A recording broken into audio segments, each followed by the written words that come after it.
I would just assume when Woody Allen picks up the phone or asks you for a role, I don't know how you got the role, maybe you pursued him, that you just say yes. Yeah, I don't think anyone pursues Woody because nobody knows what the script is. Right. Or even if he's doing a movie or when it's happening. So I don't think that usually happens. But yeah, I was just told he wanted to meet me. And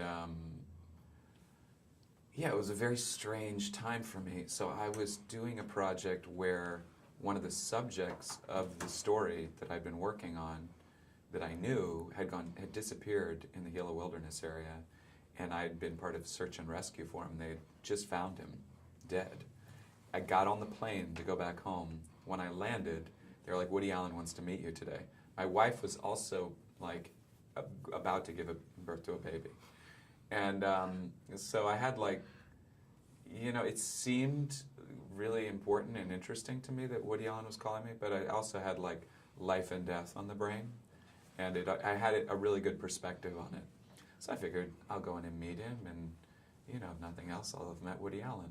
And I'd met him before about another project. And he immediately was like, so we think you'd be really great for this. What are you doing this summer? I told him I was giving birth to a baby, or my wife was. And he said, besides that, and I said I didn't have any plans because my wife was giving birth to a baby.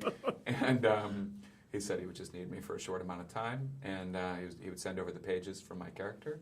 And he did, and I read them, and I gave them back to the girl. And then I showed up on set, and I did it. And it was like...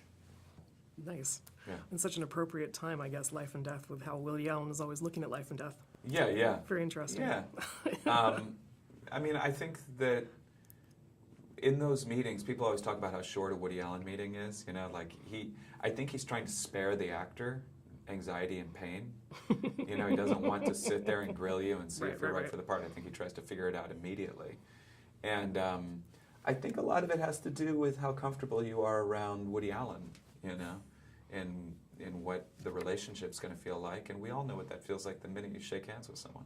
Absolutely. Or in his case, you don't shake hands with him. Well, something that I'll keep in mind. Yeah. So Jasmine is such a flawed character, and Woody talks about that when he talks about this film. Mm-hmm. Is there a flaw that you have a hard time looking at in yourself?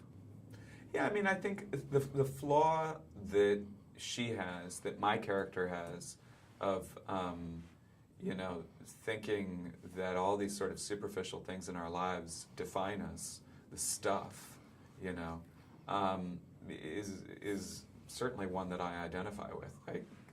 You know, I had a friend once tell me that they say that one of the greatest pains you can experience in your life is being a lower class than what your parents were. And I thought, that is not one of the greatest pains that you can experience in your life. And like how wonderful that you think it is, because that doesn't sound that bad. You know, but you can understand how it's difficult. But, you know, I think that that's something a lot of people think is, you know, that the most painful thing is going backward financially.